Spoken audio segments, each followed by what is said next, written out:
دفتر دې لپاره نه کولو کړی چې د ما خلک په لوډ شیډینګ باندې مړه کړلو او تا دلته حمله کینولې ده هغه خلکونه غریب سړی تباه کوي او د مالدار سړي نه منځلي خلک د وبړې ولا دا چې غواړي چې اقتدار کې راشي د الله په فضل سره په خدای دې کې چې عزت او قسطنطنیه له ورسو د الله په فضل سره دا کوم لوډ شیډینګ چې راکو شروع کړی دا کوم ظلم دې شروع کړی دا پی ډی ایم له بده وګانې کوو چې د مهنګایي او د لوډ شیډینګ روان چې ان شاء الله د موزر حکومت دا به تعالی الله په فضل سره لوټ شیډینګ کیږي بل واټر سپلای سکیم نه دلته کې چریار بای کړه د مو سره ودانو چې کم پایپونه دي کم ډیسټریبیوشن لاین ده کم بجلی سیستم پوه شو دی الله په فضل سره دیتا زبای کوم او دا دلته مې سره دا ودانو چې ان شاء الله دا واټر ټیبل بده د پاره بو مسمال ډیمونه یا غټ ډیمونه بده الله په فضل سره جوړو ځکه چې علاقہ ډیر زیاته دی وبونه خورا ده ان شاء الله الله په فضل سره دا مهربانه به تاسو ورکو او ما ته چل روتی چې دا کورونه څنګه هغه ان شاء الله ته په میدان کې ثابت کو د نوخار د مردان د چرسادي ولا چې کومه مزي کړي ما په پندونو باندې د الله په فضل سره دا برونه نه کوي خپل رائلټي په خپل خلکو لګو د خپل دا نه کوم چې ټیکټ لپاره د رائلټي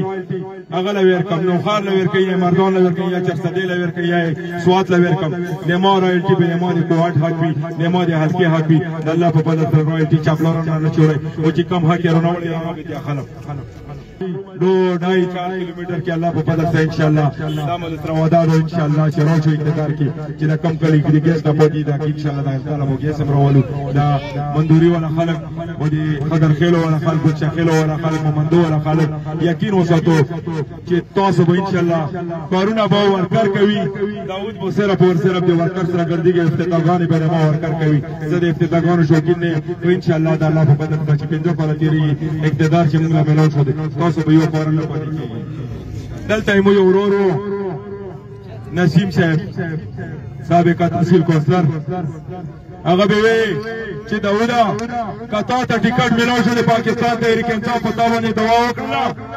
زه به تاسو سره ولاړم نسیم اورونه نن خو موږ نه کتل چار چې تا غیب شوی ورونه ان شاء الله نسیم اورونه ته چې چا سره ګرځېږي د الله په فضل سره خلک به ان شاء الله شکایت درکوي ان شاء الله د الله په فضل سره ډاکټر اقبال فنا صاحب یې چې ما د اوتره مقابله دو عباس ورونه یې چې ما د اوتره مقابله دو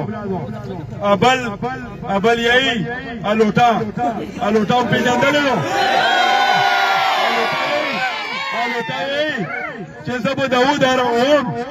و ظالما تا خو ځان له ګوډي وخستلو تا خو ځان له بنګلې جوړ کړې تا خو ځان له کېډټ کالجونه جوړ کړلو د خلکو وینې دې وڅښلې خلک در باندې پوه دي عمران خان ټیکټ نه درکولی ځکه چې ته کرپ وې و کرپ خلک د پاکستان تحریک انصاف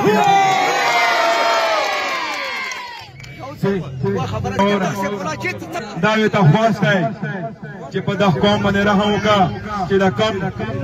ګند ګریډ خرڅوي دا ګند ګریډ له ان شاء الله په فضل سره نور کاروبار شروع کړه دا ګند ګریډ له نه پرېږدو او بیا هغه کوي ان شاء الله لا ان اورډر سچويشن سٹارټ بل زه تاسو خپل ډي پی او صاحب لا ریکوست کوم چې ډي پی او صاحب دما د ضلع مشرې د امرمان قائم کولو لپاره مونږ له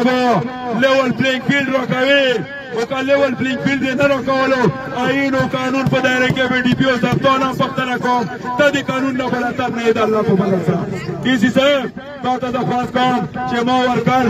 ما بهادر ورکر چې ما غیرتمند ورکر دا د پاکستان تحریک انصاف سره ولاړ دي و ان شاء الله چې دا به ولاړ په ننګ ناموس باندې په غیرت